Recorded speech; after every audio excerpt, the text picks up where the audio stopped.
the exact terms are, and we don't even know if the deal is, I guess, truly signed or agreed to by Hamas. But I know that you have a very strong perspective that this is a mistake. Tell me what you're thinking, Robert. Well, there is no scenario in Islamic law for non-Muslims and Muslims live side by side in peace. Right. That does not happen. There's no vision for that. The whole idea in Islamic law is summed up in chapter 8, verse 39 of the Quran. Fight them until persecution is no more and religion is all for Allah. If you cannot fight now, you fight later. This is an extraordinarily patient force. It's been fighting for 1,400 years. It's going to keep on fighting as long as there are believers in Muhammad, Islam, and the Quran.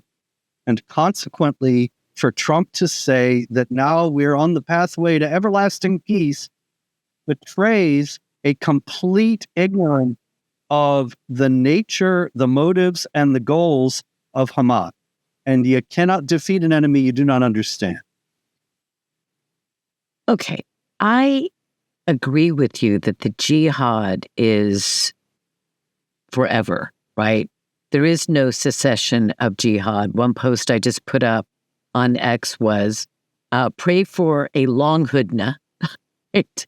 Because we know that this is not the end, that the global jihad continues, that the jihad in the Middle East will continue.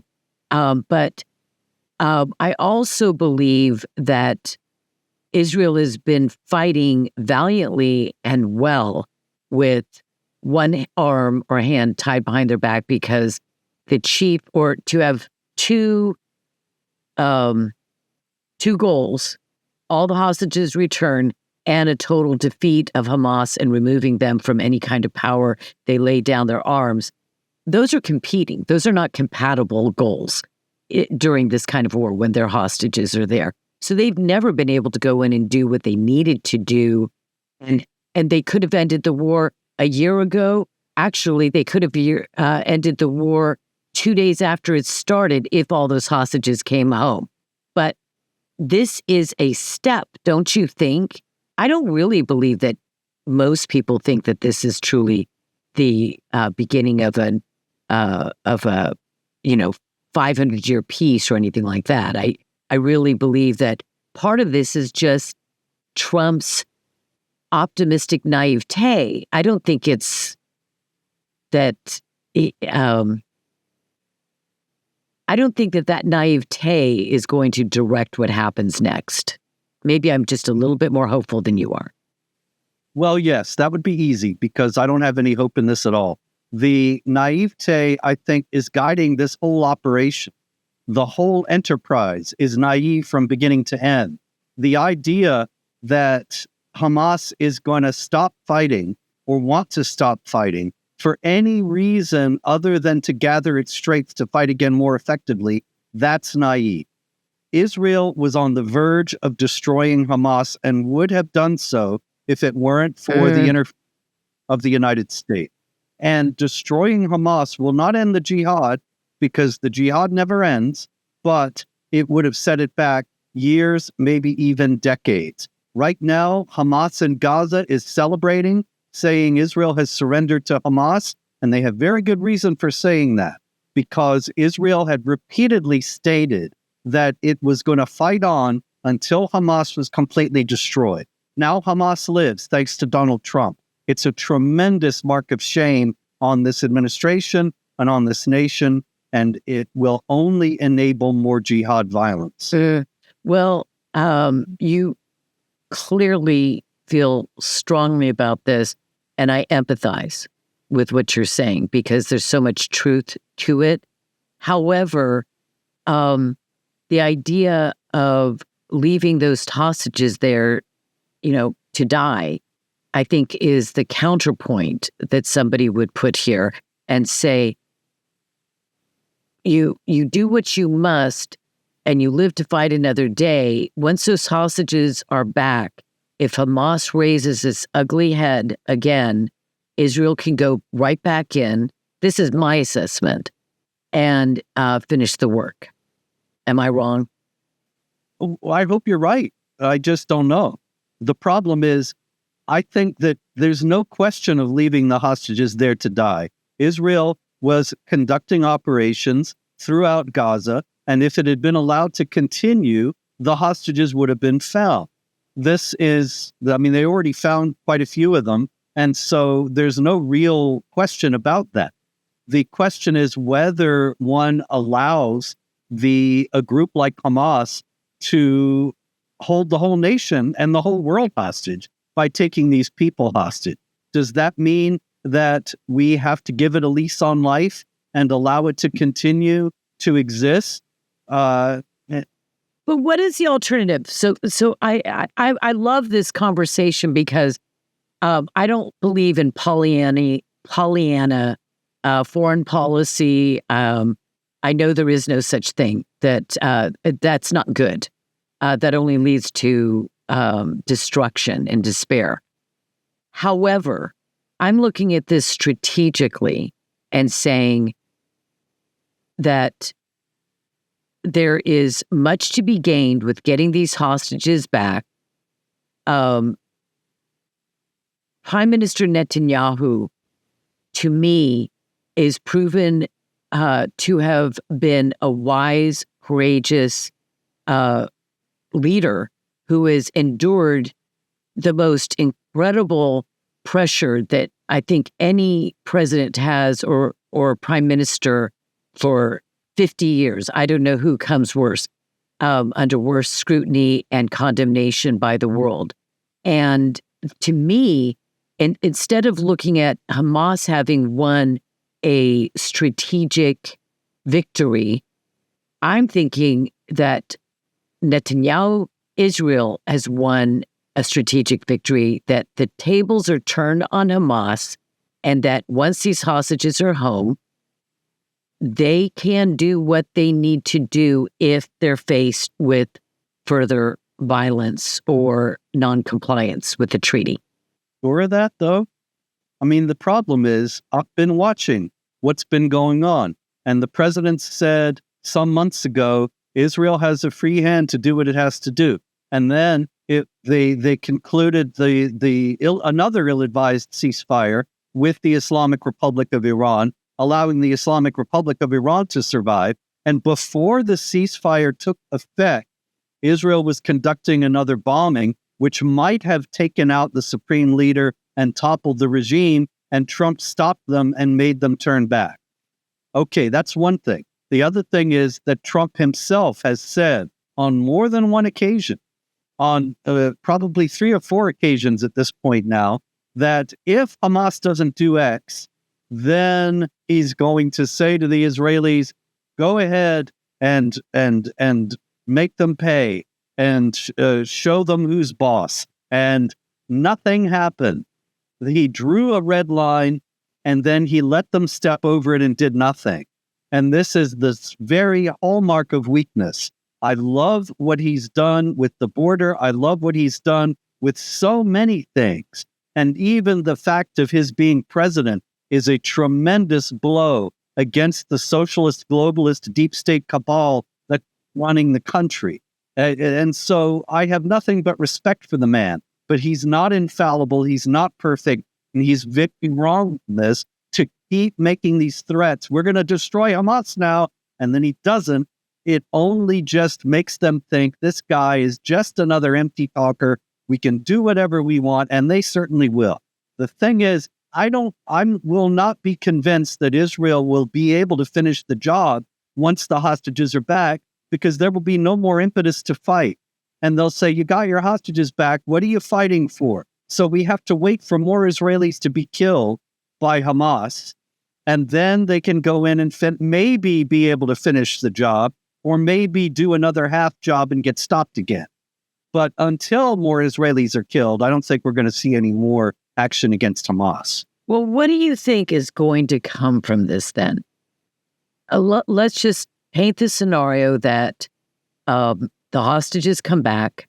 Most, if not all, of the bodies are recovered.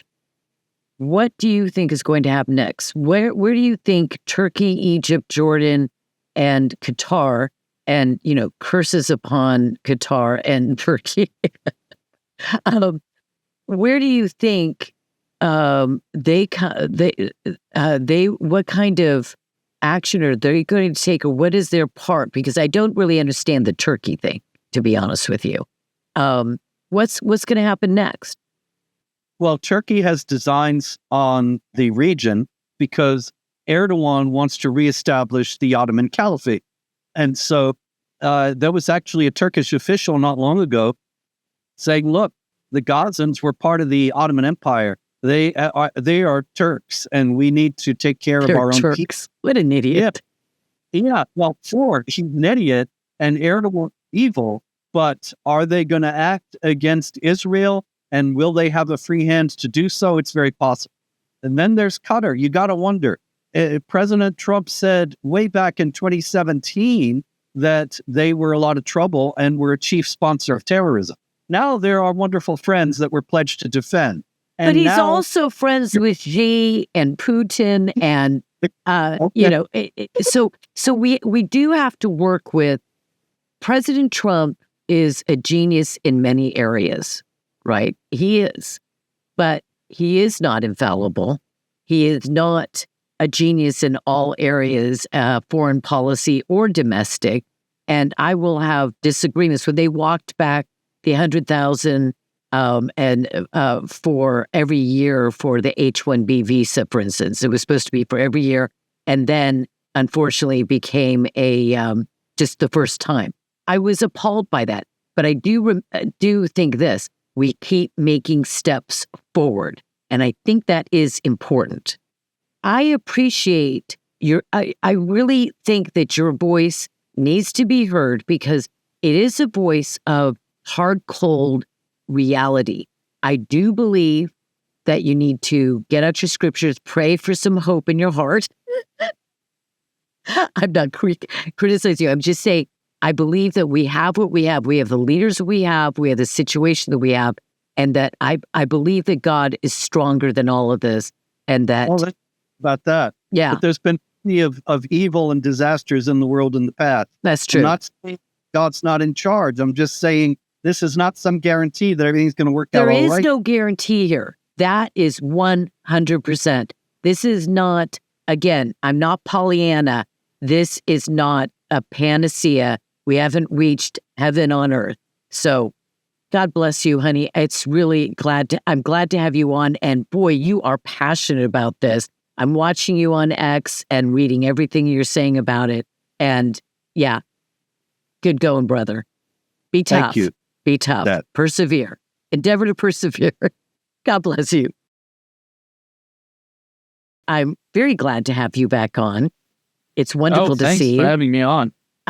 Let me just go to a couple of your posts. I want to hear, Hussain, what your assessment is of this deal and the reaction to the deal on the ceasefire now side. Well, it seems to me this is just a freeze, just like the one Israel had with Lebanon, which was signed on November 27, 2024. So these militias are beaten, but they're not dead. They're willing to lay low, bide their time, and wait until better circumstances allow them to come back and rebound. The only thing that they haven't given up in both Lebanon and Gaza, both Hezbollah and Hamas, is that they have not surrendered their arms, and there's no plan or commitment from any third party that's not Israel to force them to do so. So this will force Israel to continue policing both militias, of course, unless Israel is willing to risk these militias reorganizing their ranks and coming back.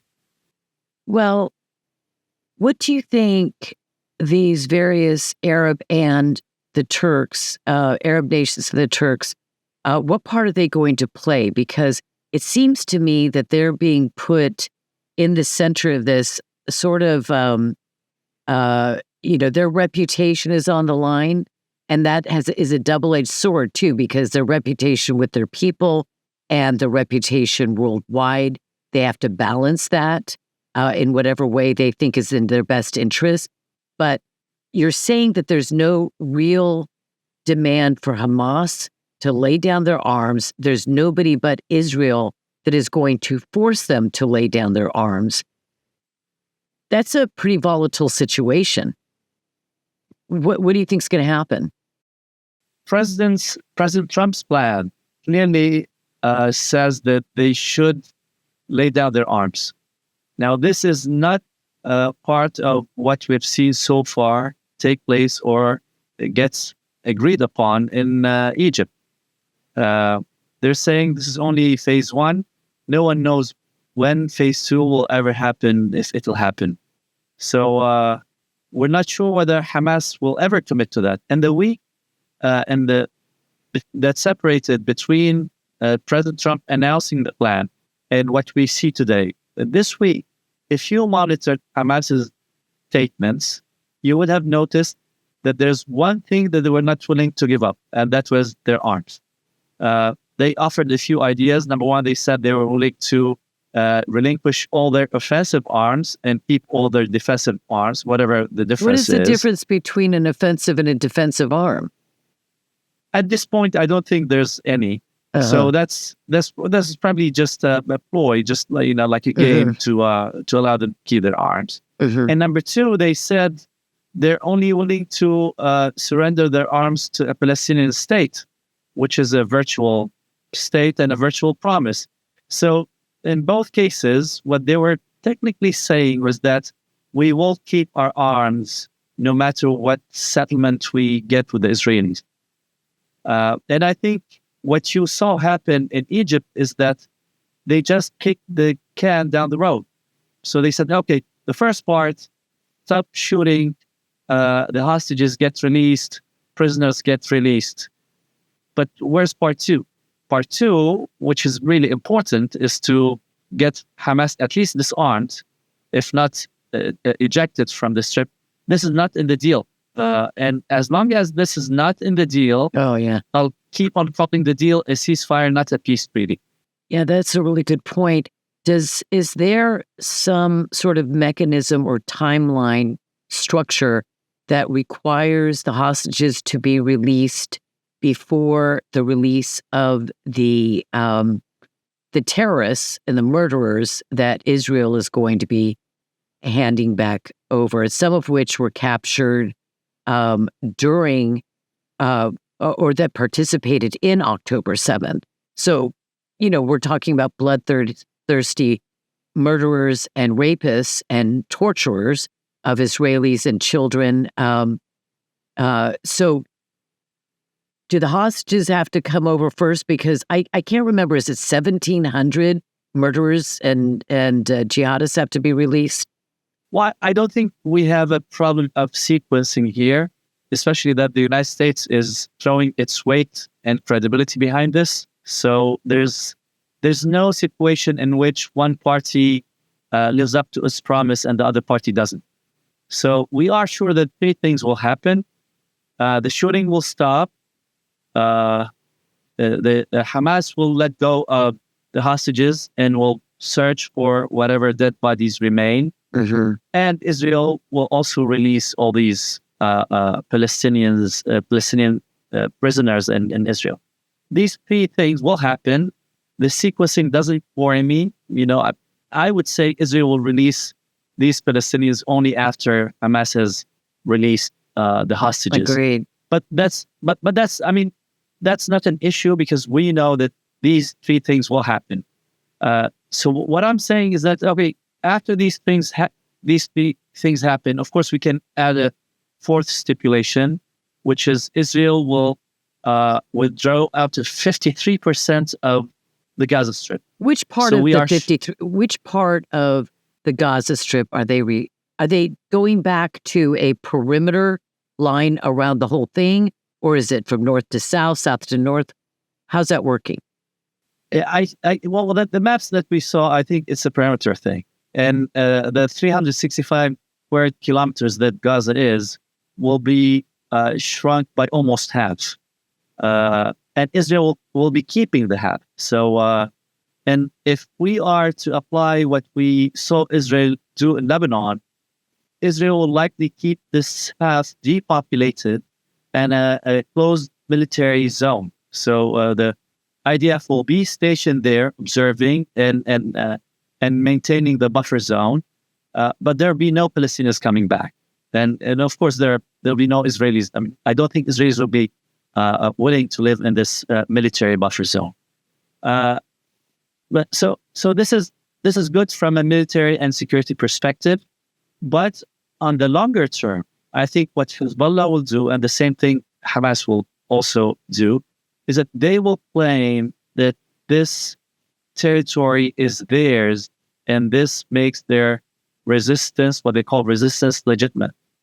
And they will start organizing violence against Israel to get this territory back. Because it's the occupation. We're back to the occupation. The buffer zone will be considered an occupation. Absolutely. So I don't expect them to do it really soon, but sometime down the road, I think once they're organized, once they think that they're strong enough, they'll probably start harassing Israel and escalate military attacks on the IDF to, and under the pretext of trying to win their land back from Israel. We know that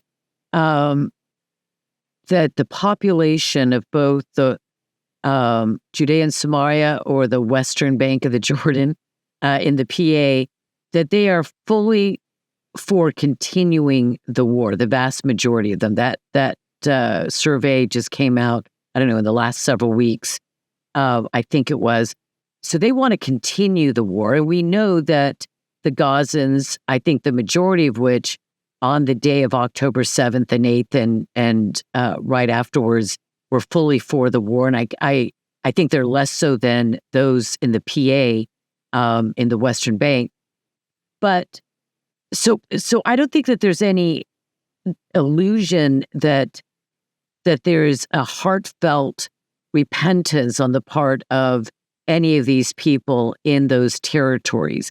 But don't you think getting the hostages back frees up Israel in the long term, in the sense that those hostages have been just sort of a stumbling block? They couldn't possibly do everything that they needed to do, especially since Hamas has just said, you come in, you do this or that, and we're just going to start killing the hostages, those that are left.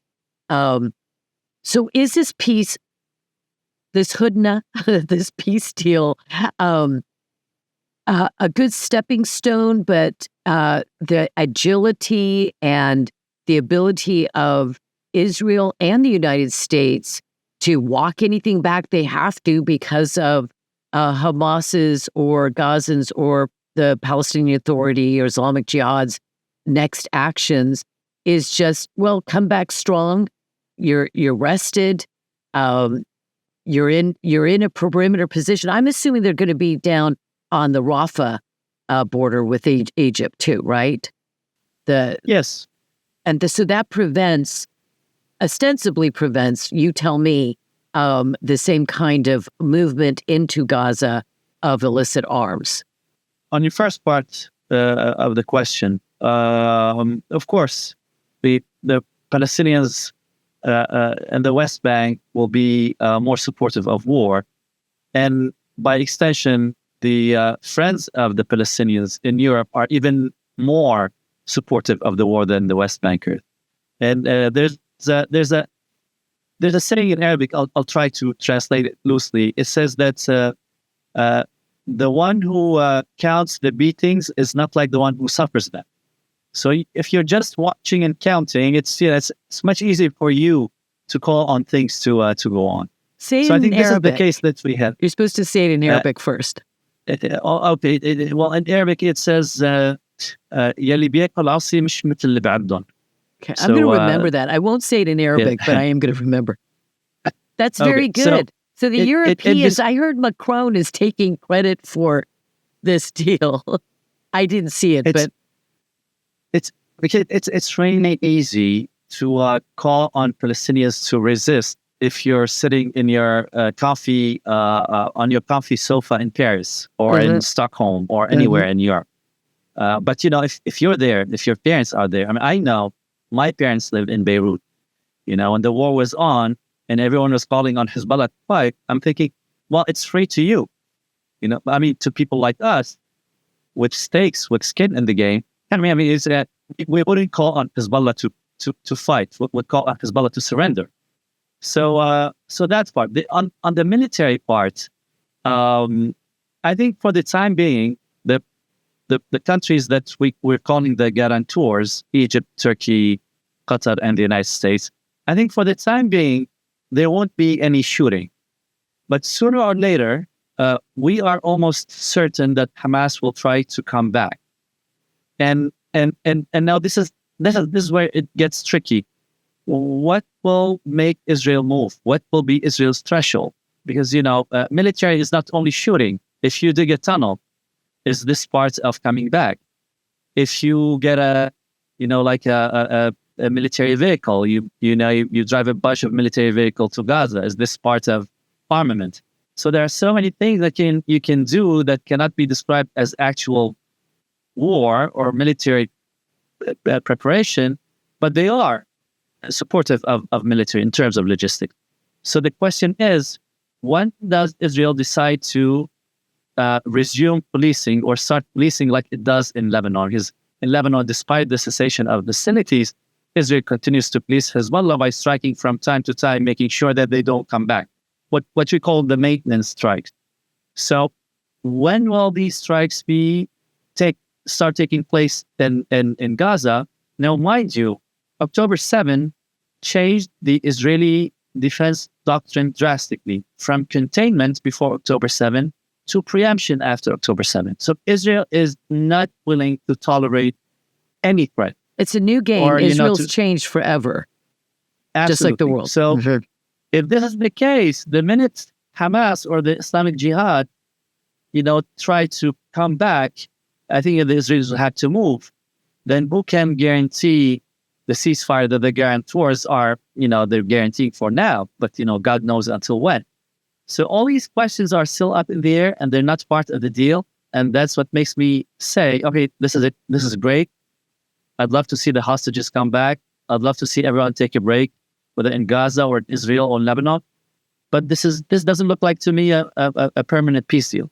Do you think that the Gazans and the Palestinians in the Western Bank, do you think Hamas and Mahmoud Abbas, do you think that they really are believe that they have won and there's a great victory? And how are they defining victory and winning if they do think that? Or do you think that inwardly, maybe the thing that is left unsaid is they realize that they have been humiliated and crushed. They may live to fight another day, but that's always the possibility.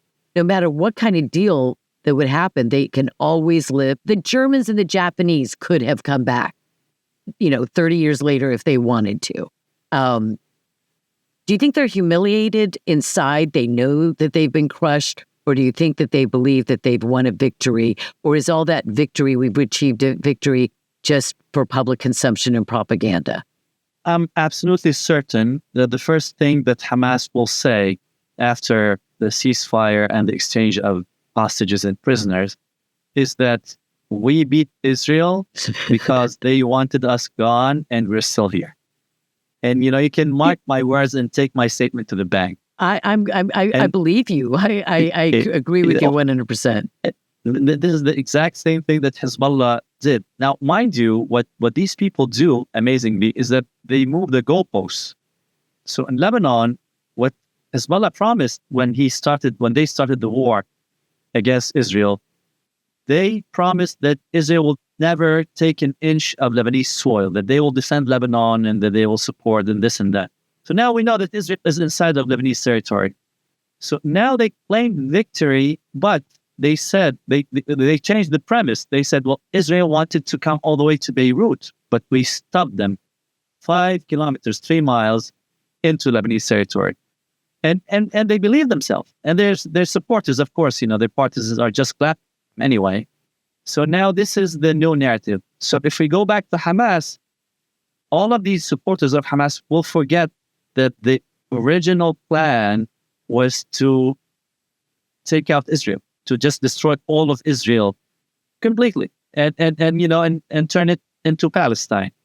So this part they will forget, and what they'll start saying is that, well, see, Bibi Netanyahu promised to disarm and to eject us from the Strip, but we're still here. We still have our arms, and this is exactly the narrative that they worry about, and this is the exact same thing that Hezbollah worries about, the exact same thing that Hamas worries about, is that they have to keep their arms at all times.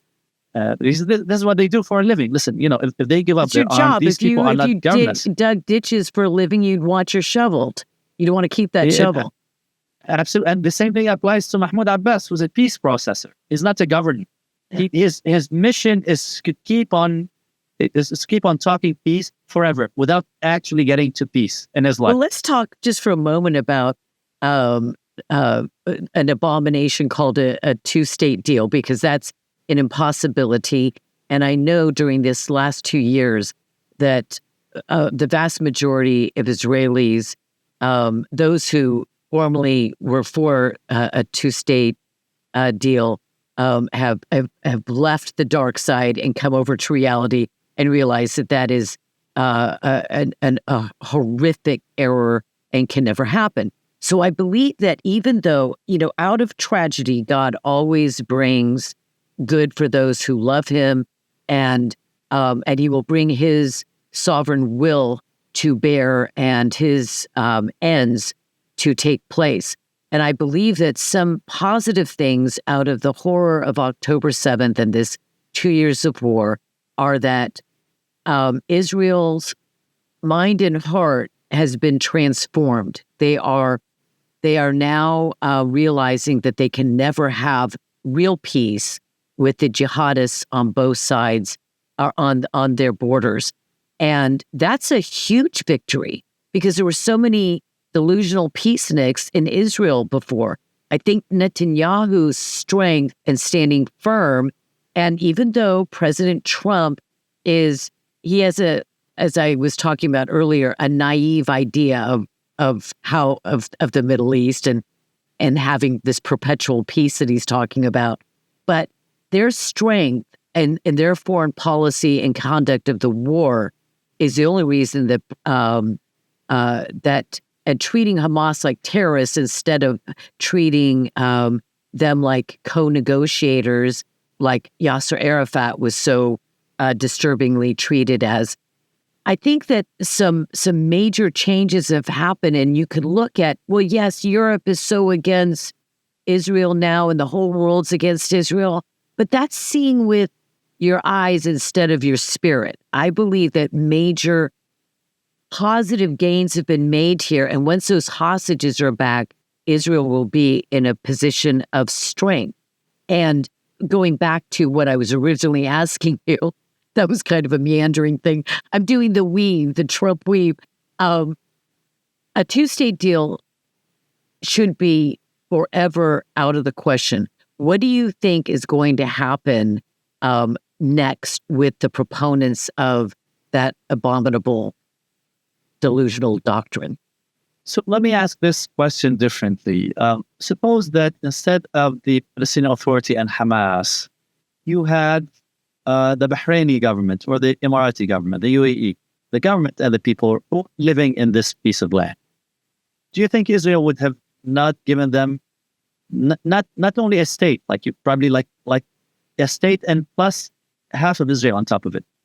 And I think Israel would have done that. And the reason the Israelis would have done such a thing is because they trust these governments and population. And they trust that these governments believe in Jewish nationhood. The case with Palestinians, and to my mind, two states died long before October 7, but October 7 just popularized the concept. We got to a point, and you can go to the archives under John Kerry and under Prime Minister Ehud Olmert, and the last parts before the whole thing fell apart. Bibi Netanyahu asked Mahmoud Abbas to recognize just one thing: the Jewishness of Israel. He said, if you say Israel is a Jewish state, if this becomes your position, then everything else will fall in place. Everything else will become administrative. And this is the one thing that the Palestinians have not offered, even in 1993 and thereafter. The Palestinians have yet to recognize Israel as a Jewish state. And, even if the Arab Peace Initiative, the two-state solution, all these, peace schemes and plans that we have on the table, all of them say, okay, two states, but then you have the right of return. So 6 million Palestinians registered with UNRWA will have to go back not to Palestine, but to Israel. So the point here is that Palestinians are not yet at peace with the concept of a Jewish state next to them. So as long as this is the case, there'll never be trust. And what you see is just crisis management, because, these guys clearly, the only idea that they have is to destroy Israel.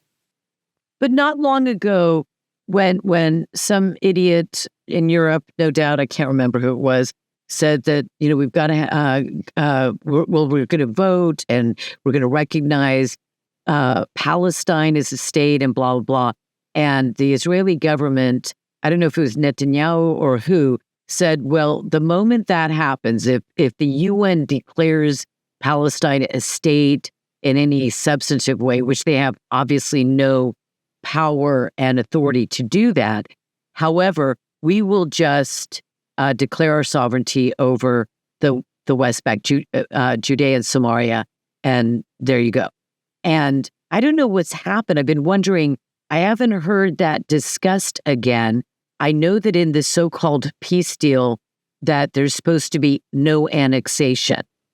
Well, my vision is that is the Emirati plan, Mordecai Kadar and Ambassador David Friedman and others that are discussing, these enclave and these emirates within Israel and not having a continuous Palestinian state. I'd be all for something like that. I think it's beyond brilliant. Just little emirates like Hebron. Hebron said, we're interested in the Abraham Accords, and it looked like they might move toward that. Do you think that there's any creative thing in the offing that could possibly come from this where we would get those emirates? But I don't know if you think that that's even a good deal to have a little Hebron, emirate of Hebron, for instance. Look, with the what the Emiratis are saying, and sometimes the Saudis and others, and this differs from what they used to say 10 and 20 years ago. What they're saying is that whatever deal we sign with Israel, bilateral deal like the Abraham Accords, it'll have to keep the door open for the day when the Palestinians can get their stuff together and build a government that recognizes Israel as a Jewish state, and there'll be two states. They're not saying our peace with Israel is incumbent on a Palestinian state coming to life. They're just saying we have to keep the door open. And this is in line with all these Security Council resolutions, which we, the United States, but specifically President Bush, who is known to be a huge friend of Israel. And President Bush, at the Security Council, supervised the endorsement of a bunch of resolutions. And these resolutions, the premise of them was that neither party would take any unilateral decision to decide the fate of this land, the West Bank and Gaza. I don't think anyone is disputing Gaza anyway, but mainly the West Bank, mainly Area C of the West Bank. Area A and B, even the Israelis are not going after them right now. So these Security Council resolutions say no one will unilaterally decide what happens in these until we get a negotiated solution between the two sides. So our position as the United States is that whoever wants to declare the Palestinian state like the French or the British were willing to do, this is in violation of the UN Security Council resolutions that specify nothing unilateral will happen.